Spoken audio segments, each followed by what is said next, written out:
What's up, everybody? I hope you're having a good day.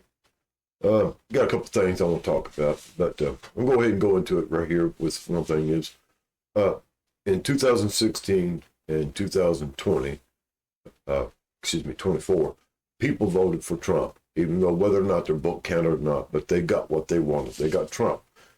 And they voted for a change. They wanted a change in the way things are done, and people would be held accountable and everything.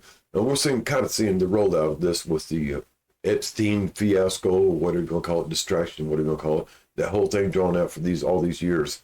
Anyway, that's part of it, and also revealing the people involved in this, that, and other scandals, and the money laundering and the stuff going on overseas with U.S. currency, with our U.S. monies and our efforts overseas.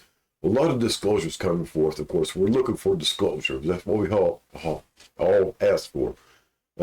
I think the word of the year for 2025 is transparency, despite what everybody else says. I've heard this word almost every day, multiple times a day for the past year and a half.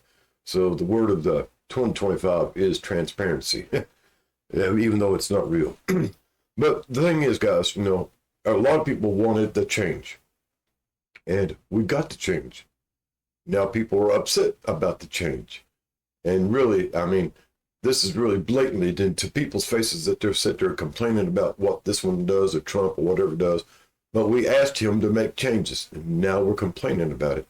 The same thing about the Epstein files. People's been hollering for years and years and years, and then suddenly it's given to us. 3 million pages or more, whatever. And you know what? People still aren't satisfied. They're complaining about it. They're saying this person was exposed and that person was exposed and this person's not being done this way and this person's not being done this way. And again, guys, it's just a bunch of talk. So here's the thing, a lesson. We learned this as a child. Hopefully you did. Be careful what you ask for because you might get it. We got it. So I'm going to talk to y'all something else now. Shift gears. Last few weeks, even months, I've been talking about a new world order kind of thing. Yes, I called it yesterday a new world order, a new type of world order. And in fact, the new world order, as we asked for. We asked for a change. And guys, this is the change that's coming, whether we like it or not. We asked for it, so we're getting it. So I've been trying to show you evidence about this new world order. And I've mentioned several times about the United States of Israel, actually a very strong Israeli influence in the United States now, as we've seen evidence of. There's even laws against speaking hatred towards Israel or Jewish people.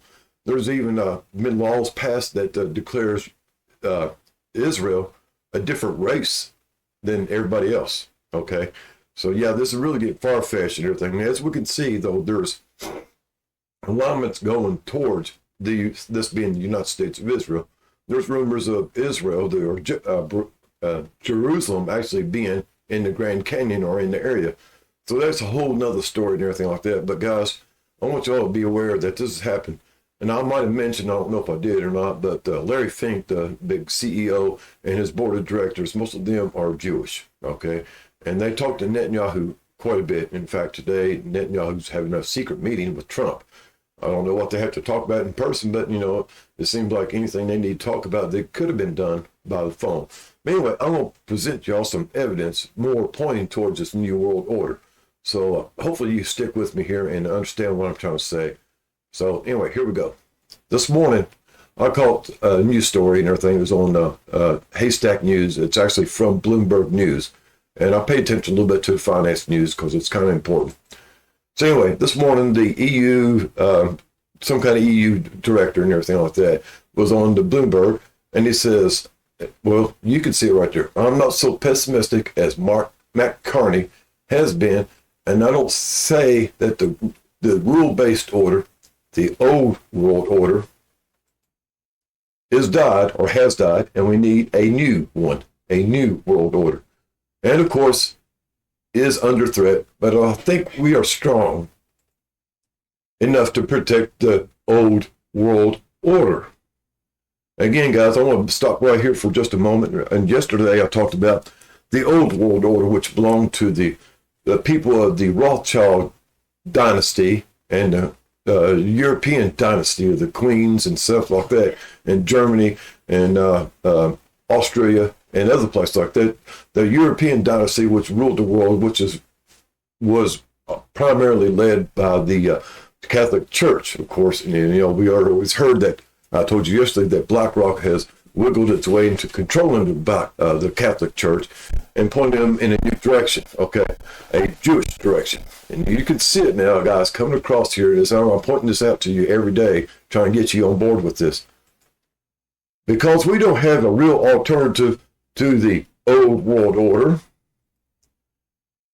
And that's why like-minded partners like the European Union, again, Europe, the UK, Canada, Japan, France, are all very strong upholding the old world order.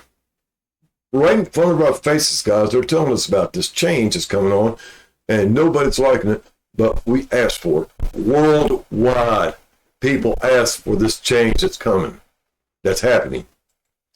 We need a old world order to ensure predictability in the economic agents.